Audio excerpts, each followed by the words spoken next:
I'm gonna get back to that story, Sonny.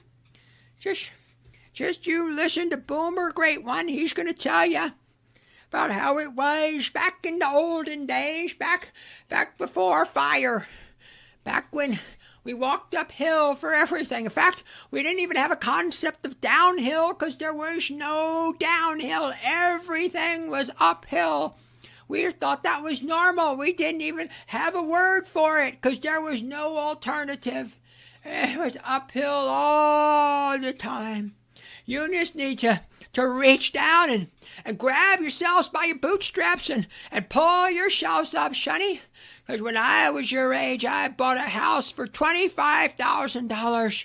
And I made that money on my paper route and bussing tables at the local cafe. And if I could do it, you can do it too. You just need to reach down and pull yourself up and just buckle up there, buckaroo. God, I hate boomers. So, and I got to do this is the pot calling the kettle black on this one. I have for over a year and a half now been intending to come up with a question list, like a 3 or 4 point question list I put on each door that I have to leave the house. Before I leave the house, and I need to read through the question list where it asks me, or I ask myself questions, is about what you're about to do going to fail or have a high percentage of failing, not because of anything you did, but because there's me and then there's them. There's the other guys. There's the inside. I'm inside the house. If I go on the outside, what are the chances I'm going to get what I thought I'm going to get, or whatever endeavor I'm going to go on, I'm going to be successful at? Like, right, I'm operating like it's 1985. Adults are kind of in charge. People are responsible. Not everyone's getting welfare, so you got to be reliable and show up for your fucking job. It's Cappy. Are you sure the world today is not going to be wearing their diapers? Basically, that's it. And are you going to get pissed off? It's a practice in stoicism, right? Before you go out and waste your time and get pissed off because they got the wrong shoe size, whatever. All the moving parts, all the number of people that could fuck up the supply chain. Are you just going to piss yourself off going out there and not thinking yesterday, not thinking early in the morning, and by early I mean like 9. Like, I'm leaving and I got a little routine. I've been going to gyms and coffee stores near the gym. Sometimes I go to the coffee store first to write. Sometimes I go to the gym first to work out. Then I go write. Sometimes I'll do 2 entire coffee store, gym, just to change shit up. This is what happens when you work from home. It's what happens when you're an author. It's mind-numbing. Like, well, it'd be great to be an author. No, it sucks being an author. I mean, yeah, it's easy. I'll grant you that. It's not working on an oil rig, but it's tedium. It's just, oh, I don't like that word. Back. Oh, that sounds better. That's good writing. I made that sentence sound better. Oh, God, is it a pair? What is it? No. Semicolon or colon? Don't know. Semicolon today. Is it a dash? I don't know. And you just, anyone will tell you this working from home. Oh, God, I got to get out. So coffee stores become pretty key. You just change it up, man. You don't even go there for the coffee. You just go in there and change it up. I went to one and they had good coffee. Oh, this one's near my gym. I'm going to go to that one yesterday. I get there. Like, oh, I can find parking. That's a bad sign if you can find parking, if you're wondering. Like, if you're finding parking pretty early, just don't even bother parking because the place is closed. I get up and I walk up and I see it says closed. I'm like, why are you closed on a Monday? Cappy, was Martin Luther King. Nah, it doesn't matter. Doesn't matter.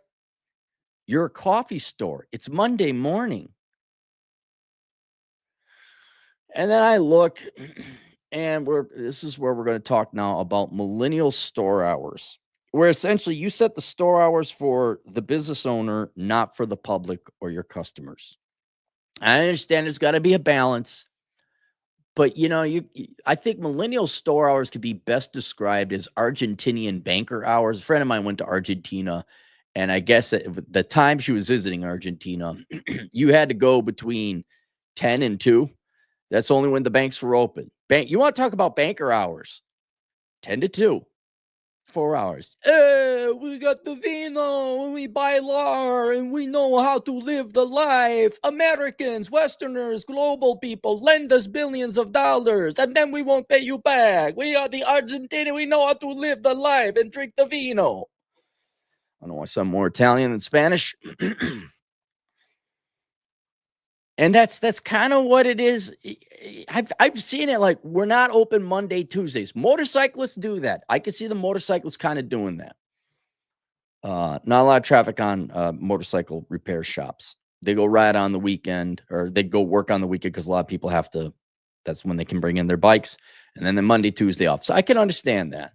But a coffee store, we're open Wednesday, Thursday, Friday from 8 a.m. to 1 p.m. Saturdays, 10 to noon. Sunday, and just up to me. This is the accelerated course, right? This is the advanced course for you aspiring entrepreneurs. Millennials are not, because we're all Americans here now. We're all lazy dumb fucks. Writing the sign. Due to staffing shortages.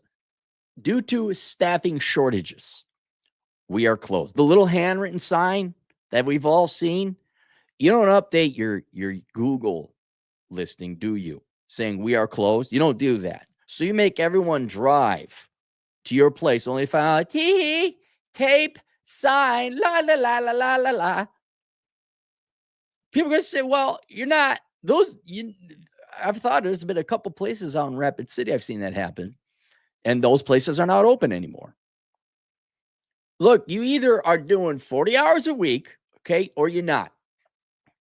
You either have regular hours you maintain, whether there's people in it or not, and you could adjust them, but they got to be consistent, got to be regular.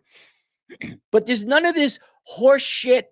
Well, on Tuesdays, I take off at 3:30 because my kid has hockey. So then everyone shows up at like a Monday, Wednesday, Thursday, Friday. They show up at 4 or 5 p.m. And then they come in on 2. Like, what the fuck? No. Here's what you got to understand. The world does not have time. The average person in the world does not have time to memorize all your precious little unique schedules. I'm not saying you have to run a factory, but there is a consistency and a reliability that is required in order for your business to succeed. And if you do this horse shit, well, okay, on this day, well, I do better. 11:45, we take off for a siesta. No, it's over. Don't even. Here, let me save you a lot of money. Banker Cappy's now speaking. Okay, let me save you aspiring entrepreneurs some money. If you think you're going to fuck with the schedule and you're not going to be there at least 8 hours a day, more like 10 when you got, whatever, set up, take down, and all that, don't go into business. You're not going to make it. And due to staffing shortages, well, I guess you just get to work harder unless you absolutely need 3 people to run it. But I don't like being open beyond this time. No, how about you're there anyway, working on your laptop, doing accounting, balancing the books, or whatever else it is, any of the ancillary work, and then, okay, someone comes in, and then you say, it's going to take some time. You need to be open, regular, non-fuckery hours. In fairness, I could say well, not all, but the vast majority, we're talking like 97% of aspiring entrepreneurs and small business people, you're horrible businessmen and women. You're horrible. Most of you shouldn't be going into business. I want to start. If you like it, if I've always wanted to X, don't do X, because everybody else also always wanted to do X. And we got stupid handwritten signs. Bipsy's dog's got fleas, and that's why we're not open. Too bad you wasted half an hour of your day. Most of you shouldn't. Just don't. Please don't. Go become a nurse. Go become an accountant. Go become a parent. Go become a cop. Go become a military member. Do anything but open up your damn shops if you ain't going to keep them open with consistent hours. I have spoken. That's all there is to it. I think, link below is a book called How Not to Become a Millennial. Doesn't really have anything to do with business management, entrepreneurship. You may want to go get Bachelor Pad Economics for that one. JJJS279 kidding. Aaron, have you heard of Starbucks never closed? Well, in their defense, despite them hating white people, wanting to remember when they handed the cups over, it says, let's have a conversation about race. No, fuck you. There's a reason Starbucks is successful in spite of their political bullshit. They are reliable. They train their employees. They're consistent, and there's very little bullshit. As much as I hate their politics, guys got to have his coffee. I'm not the greatest boycotter. I'm a pretty good one. If there's nothing else, yeah, you're right. I can rely on Starbucks. You know what else you can rely on? Gee, I wonder why Buc-ee's is growing so well. Well, that's right. They're reliable. They're consistent. Yeah, you're right. And I'm sure there's Starbucks out here. I've seen them. I've seen one or two around. But yeah, I wonder why they're one of the biggest chains. I bet you it's because they have regular and consistent hours. Isn't that like Entrepreneurship 101?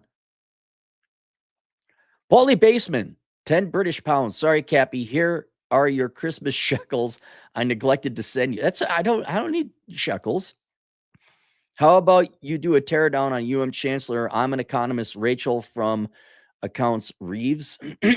Need Cappy to shout best wishes. Yeah, if you want to pay me, I know you already gave me a super chat, but I am in a bad mood.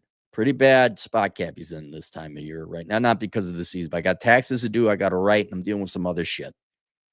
I'm not in a good mood. And I don't have a lot of time. So if you want me to look into, and you know what, if this is just going to piss me off, maybe we wait until I'm done with the book and I'm in a better mood.